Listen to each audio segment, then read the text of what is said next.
impose l'obligation d'état des lieux. Voilà, nous avons trouvé, quand vous êtes un locataire, bon, les peintures sont décrépies, etc., etc. Mais on ne peut pas vous demander, parce que vous êtes un nouveau locataire d'un appartement, d'attendre 3-4 mois que je vérifie la solidité de la structure, que je fasse l'auscultation des fondations, etc., etc. Mais qu'est-ce qu'il fallait faire? Mon point de vue a été que, bon, peut-être que certaines pratiques qui étaient là, effectivement, qui n'étaient pas de nature à conforter les résultats économiques, devaient changer. C'est lesquelles? Oh, vous savez, il y a eu beaucoup de pratiques mafieuses dans le domaine dans lequel je suis, pour en revenir à celui-là. Nous avons vu l'explosion des coûts de construction des routes. Il y a eu beaucoup de choses qu'on a dites sur les affaires des chantiers de Thiès, le Baratal, etc., etc. Il était nécessaire, effectivement, de revenir à un minimum d'orthodoxie dans la gestion des affaires publiques. Nous sommes entièrement d'accord que, et d'ailleurs c'est la raison pour laquelle, de mon point de vue, en tout cas pour les gens qui sont comme moi, nous avons voté contre l'ancien régime. C'est parce que nous voulions non seulement l'avènement d'une alternance, mais aussi d'un changement profond dans les pratiques, notamment d'attribution, d'exécution des travaux. Bon, maintenant, tout ceci fait que nous nous sommes battus, chacun avec les moyens qui étaient à sa disposition, pour que l'ancien régime cède la place à celui-ci. Maintenant, il s'agit peut-être de libérer les énergies, de faire en sorte que nous ne puissions pas connaître une année blanche, pour reprendre un terme en vogue dans le campus universitaire. C'est-à-dire que l'activité économique ne peut pas avoir le même agenda que l'activité politique.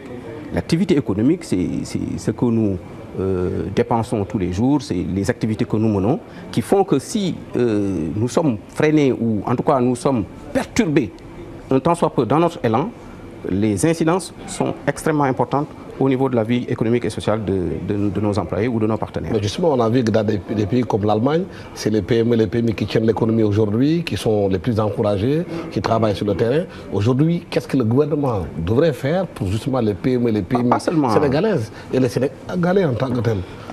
Pas seulement l'Allemagne, dans tous les pays du monde, l'activité des petites et moyennes entreprises est primordiale. Vous avez cité l'Allemagne, nous aurions pu citer le Canada, la France, les États-Unis. C'est valable dans tous les pays du monde.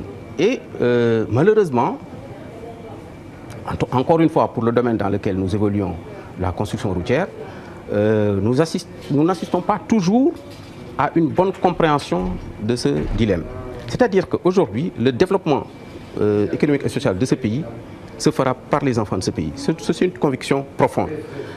Chacun, en ce qui le concerne, au niveau auquel il se situe, doit et peut contribuer à ce développement économique et social. Donc, il appartient, de notre point de vue, aux autorités de mettre en place un dispositif permettant à ces petites et moyennes entreprises de pouvoir trouver voie de sortie. Pour que ce que les économistes sénégalais appellent, ou les hommes d'affaires appellent, la préférence nationale, c'est ça? Pas nécessairement. Par exemple, si vous prenez le Code des marchés publics, pour rentrer dans ces détails, toujours dans le domaine de la construction routière, vous avez un certain nombre de critères qui, de mon point de vue, sont des critères d'exclusion de ces petites et moyennes entreprises. Par exemple, il faut avoir un chiffre d'affaires moyen de ces 3 dernières années d'une valeur de temps. Il faut avoir une expérience de ces 3 dernières... Donc, cela veut dire que c'est un numerus clausus. Seules les entreprises existantes ayant ce chiffre d'affaires vont avoir droit de citer.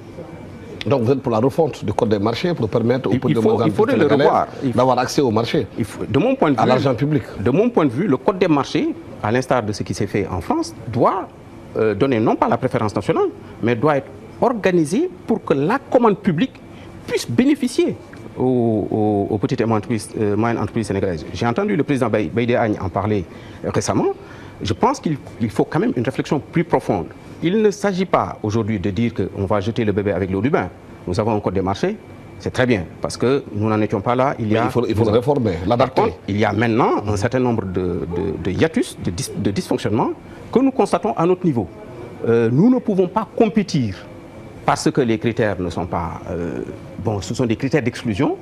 Et deuxièmement, l'organisation même de ces marchés. Si je prends encore une fois les chantiers de construction de routes, vous verrez que dedans, vous aurez, par exemple, l'éclairage public de la route qui est en même qui est dans le même lot que la construction routière, dans le même appel d'offres. Donc les entreprises qui sont spécialisées dans l'éclairage public des voies ne pourront pas soumissionner parce que n'ayant pas les compétences de construction routière.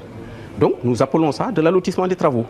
Il faut que les travaux soient allotis, donc divisés, subdivisés en lots uniformes pour les catégories d'entreprises que nous avons dans ce pays et aussi en taille de lot pour les tailles d'entreprises que nous avons. Il est vrai que, bon, si on veut faire l'autoroute à péage, me demander de soumissionner, ce serait une gageure. Mais si on veut faire l'entretien de piste ou bon, la réparation de chaussées dans Dakar, ce qu'on appelle des travaux d'entretien courant, nous sommes capables aujourd'hui, avec l'expérience et les moyens que nous avons, de soumissionner. Mais si vous additionnez tout Dakar sur 3 années de suite, bon, nous sommes obligés d'attendre que nos parents qui sont dans les grosses entreprises puissent être adjudicataires de ces travaux pour passer derrière en sous-traitance. Et je crois que là, il y a une réflexion profonde à mener pour voir dans quelle mesure la commande publique, c'est-à-dire ce qui est payé par le trésor public, puisse bénéficier au maximum aux Sénégalais. C'est peut-être pas, j'allais dire, c'est pas une revendication sociale, on ne veut pas refondre complètement le code des marchés, mais nous pensons qu'il y a quand même quelque chose à faire là-dedans. Mais il y a quand même quelques spécialistes des marchés qui décrivent aussi les PME sénégalaises qui ne sont pas organisées, qui ne sont pas à niveau. Et ensuite, aujourd'hui, dans le cadre du UEMOA, la compétition est qu'il y a des PME et les PMI burkinabèses qui viennent, qui gagnent les marchés au Sénégal. En atteste le dernier marché concernant le pavage de Dakar, où c'est une entreprise burkinabèse qui a gagné face à des Sénégalais qui ne sont pas à niveau, qui ne sont pas compétitifs. On peut toujours, Alsan, si on veut noyer, qui veut tuer son chien l'accuse de rage. Bon, quand on veut trouver des justifications, on les trouvera. Si vous demandez à nos amis de la Géroute, pour ne citer que cela, ils vous donneront des raisons qui sont techniquement valables pour le non-allotissement des travaux tel que je l'ai dit. Mais je pense que le problème est à un niveau supérieur. Il doit être à un niveau politique. C'est-à-dire que l'État doit donner le là, doit pouvoir dire voilà comment les choses doivent se faire. Voilà comment je veux que les choses soient organisées et je vais juger les gens sur les actes, pas sur les déclarations. Si on en revient au marché de pavage, bon, j'ai même adressé un courrier à monsieur le maire de la ville de Dakar parce que je l'ai entendu sur une radio avec vous d'ailleurs, je pense, lors d'une émission. Aujourd'hui, par exemple, je suis étonné que, à moins que je n'ai pas compris la totalité de ces mots, c'est d'ailleurs le sens de mon courrier, j'ai été étonné d'apprendre que la mairie de Dakar achète une usine de fabrication de pavés.